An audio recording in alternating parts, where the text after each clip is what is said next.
I quit a reliable engineering career to build ADUs.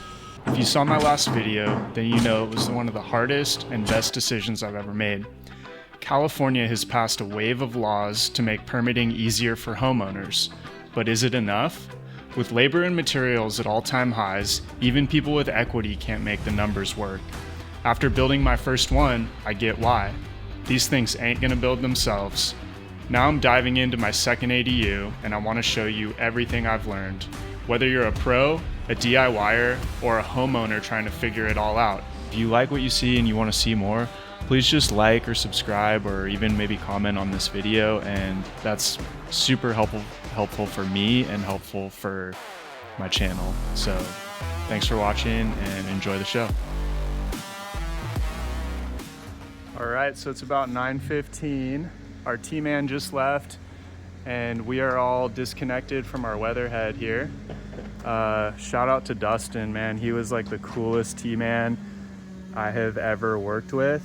His dad was an electrician. He grew up doing it. He's been working for PG&E for over 20 years and just an awesome dude that he's a solution guy.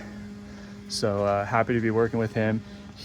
So what we're doing today is we're swapping out our 2-meter stack with a 3-meter panel. So here's the 2-meter, and this is what I had before, just going to the main house and then the ADU in the back right here.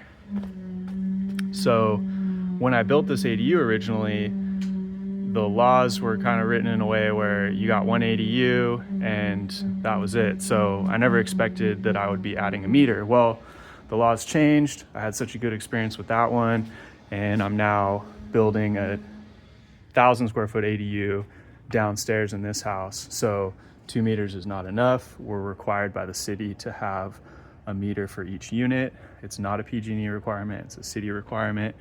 So taking this guy off today, and we're putting this one on.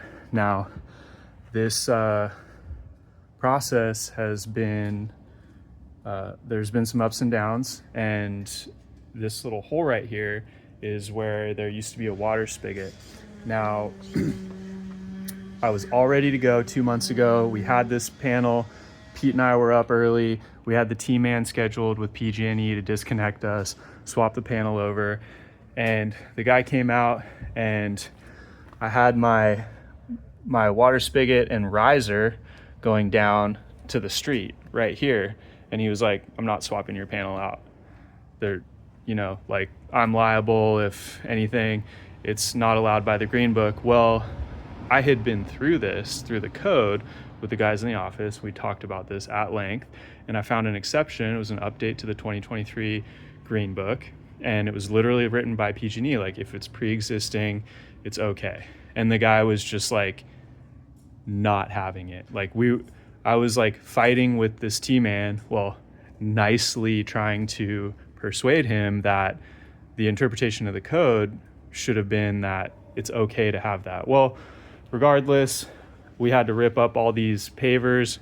Pete redid the pavers. I had poly sweep in here, so it's like a polymeric sand that kind of glues the blocks together, and he had to scrape off the poly sweep off of each block before he put it back in. How was that? A lot of grinding. Yeah. Abrasive wheel. Yeah, but that was the better part, right? Because before you were using the scraper. Yeah. So anyways, that sucked, and it, caused a 2-month delay in the project. But regardless, Dustin, the guy that's out here today, he's a solution guy. I think he would have been okay with the exception that PG&E had written. But regardless, it's a cost of doing business, and we don't let little hangups like that get us down and fall into the gumption trap. We're constantly looking forward and looking around the corner, looking for solutions. So we don't let a little bugger guy get us down. So this panel's going in. We're removing the panel over there. Now, once I did that new panel, the 2 meter, that was only about a year and a half ago. This became the new panel for the entire house. So the old panel was over here on the outside of the house, the original panel for the house. So that's why I've got this gutter box here, because some of the old existing wires were terminated in this stud bay and I needed to extend them. So what I have is the old wires terminating to where the original location of the panel was. They're wire nutted and then they're contained inside conduit and going to the new panel for the entire house. Well, this is now the old panel for the house, and so this is getting ripped out. The new panel for the downstairs unit is over here. These are all 125 amp service to the panels. This is a 200 amp panel, but it's just overrated, which is fine for an interior application.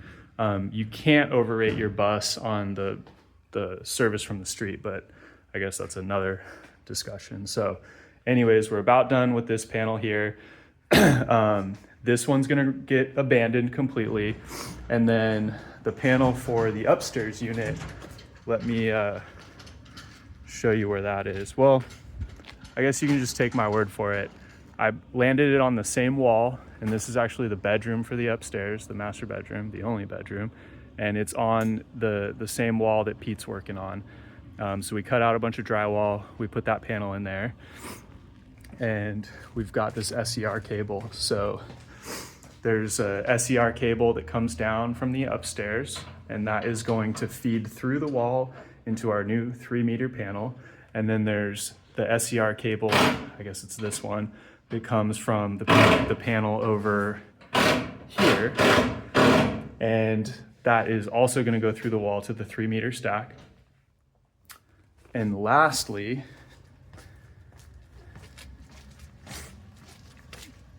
I've got my conduit coming from the ADU going to the ADU. So our new 3 meter is also going to get hooked up to this 1.5 inch conduit, and I've got my 1/0 aluminum wires feeding power to the ADU in the back. So Pete's starting to pop loose some of the clamps on this 2-inch rigid metal conduit. We have to shift this up a little bit because the new panel is kind of a monster. It's a little bit taller, so we're gonna just kind of pop those loose, shift it up, get the old panel off, and we will see you guys in a few. So I got the cover off now. I just wanted to give you guys a little view of like what the panel looked like. So these are all new wires because they're coming from the gutter box over here. But I got these guys labeled in here. So I'm just gonna need to, I think I have them labeled in the gutter box as well, but I'm just gonna need to like keep those labels on the wires to try to keep track of what's going on.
So our T-Man just got us all hooked up.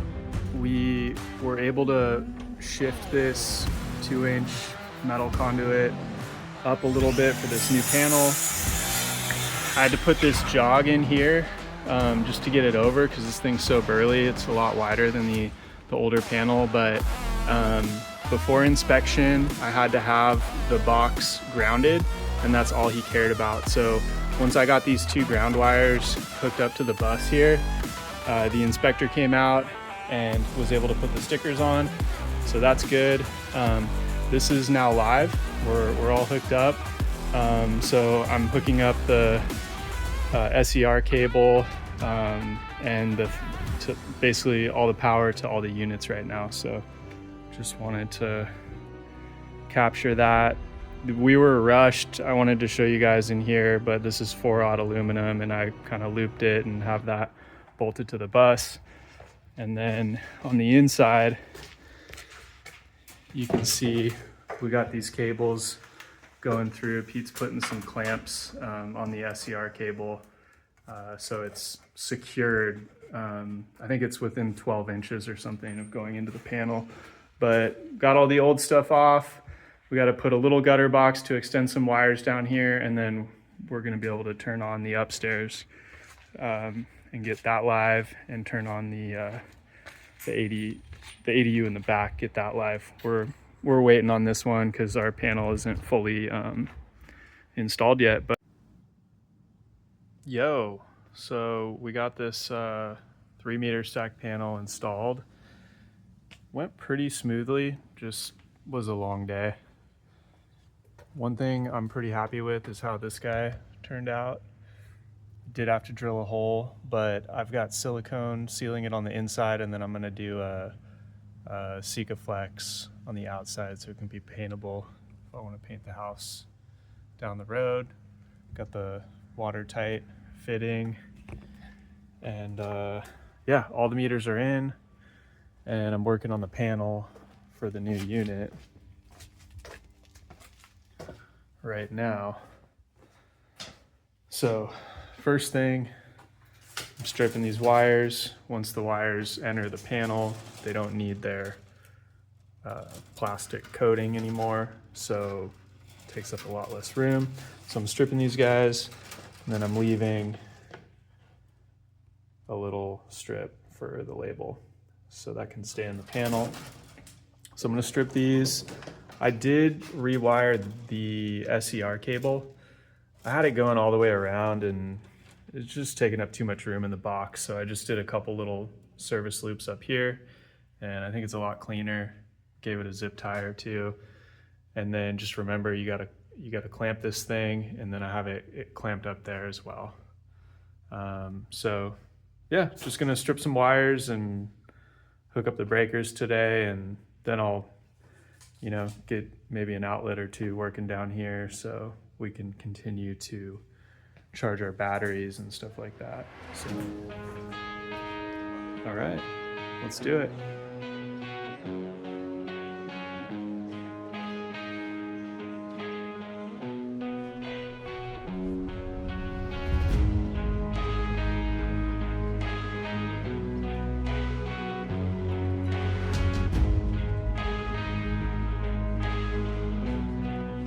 So I finished stripping all the Romex. I had a couple more wires to land, and just kind of started taking inventory of all my circuits. I had a running list of the AFCI, GFCI, dual function, and 2-pole breakers that I needed to buy for the project.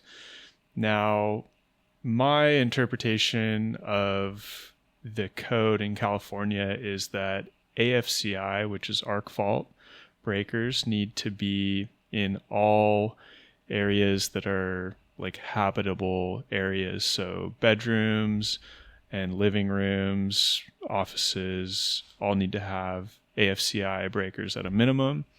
And then any wet areas need to have also GFCI. And then the place where those two areas converge are your kitchen wall outlets. So like in California, you need to have 2 dedicated kitchen circuits at a minimum above the countertops to feed appliances like an air fryer or a blender that can use a higher current draw. And so on the kitchen 1 and kitchen 2, I've got dual function, which is AFCI and GFCI. So once I got all my breakers in, I kind of just started hooking up all the wires, separating my grounds. I like to get the grounds installed first. So because those ground buses are kind of behind where all your wires end up landing. So I try to get most of those guys landed, and I got the right-hand side of the panel all wired up. And you can see me, I put on some wire nuts inside the panel, and that's totally code legal. A panel is the same as like a junction box or a serviceable terminal box. So what happens, I've found, at least with the couple of ADUs I've done, is that you end up with some circuits that are kind of lightly loaded, and you're like, you know what, I'm just going to put these all on one circuit. And for me, that's typically been the lighting. I've used all LED lighting, and so, I might have like planned to have 2 separate lighting circuits for the, one for each bedroom and one for the living room. And I ran the numbers, and I could have like 200 of these things on one circuit. So I ultimately just wire nutted a few of those circuits together and just ran them into one 15 amp arc fault breaker, and just made my box a little cleaner and gave me some more room in the panel for more breakers. But once I got the right side, I went and did the left side and kept those nice little labels on there, so everything was clear for anyone else working on it in the future. Hopefully not me. And that's pretty much a panel right there. Tons of zip ties.